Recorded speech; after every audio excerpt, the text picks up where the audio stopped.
Жительница Ухты, пообщавшись с лжеработником банка, лишилась более 200 тысяч рублей. А все потому, что поверила аферистам и сообщила им секретную информацию о реквизитах и паролях банковской карты. Как распознать псевдобанкира по телефону и дать ему отпор. В рубрике «Полиция сообщает» расскажет представитель МВД Вера Железцова.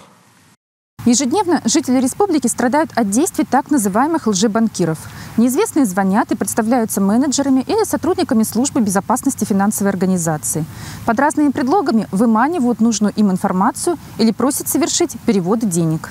Если раньше телефонные мошенники обманывали в основном доверчивых пенсионеров, то сейчас в их криминальные сети попадает и молодежь, и люди среднего возраста. Жертвой такой махинации стала жительница Усть-Вымского района. С номера телефона, зарегистрированного в Санкт-Петербурге, ей позвонил неизвестный мужчина. Заверив, что он агент по страхованию вкладов, попросил женщину предоставить ему данные банковской карты, чтобы, якобы, отменить попытку постороннего лица завладеть ее сбережениями.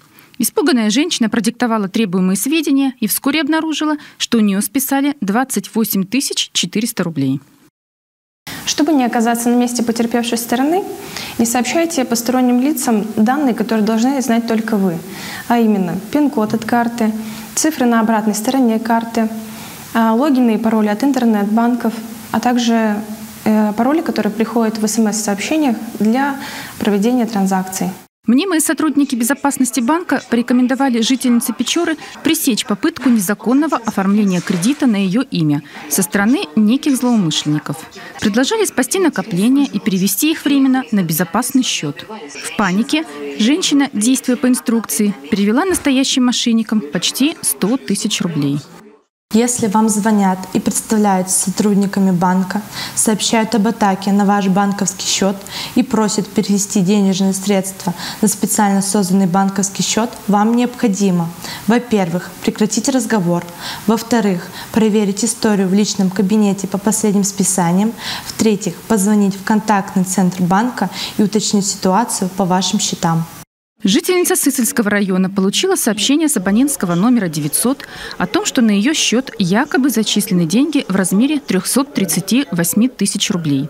Затем ей позвонил якобы работник банка и сообщил, что средства зачислили ошибочно из-за компьютерного сбоя. Вежливый мужчина попросил сельчанку пройти по ссылке на определенный сайт и ввести данные своей банковской карты, чтобы вернуть чужие деньги. Добропорядочная женщина последовала рекомендациям и потеряла свои 11 тысяч рублей. Не разглашайте неизвестным лицам сведения о своих банковских картах. Не доверяйте неизвестным собеседникам, даже если они представляются сотрудниками финансового учреждения. Не переходите по сомнительным ссылкам и не заполняйте анкеты с личной информацией. Не стесняйтесь позвонить и уточнить информацию по горячей линии вашего банка или прийти туда лично. Если не соблюдать эти простые правила, ваши финансы утекут в бездонный карман мошенников. Останется только горько сожалеть об украденных сбережениях.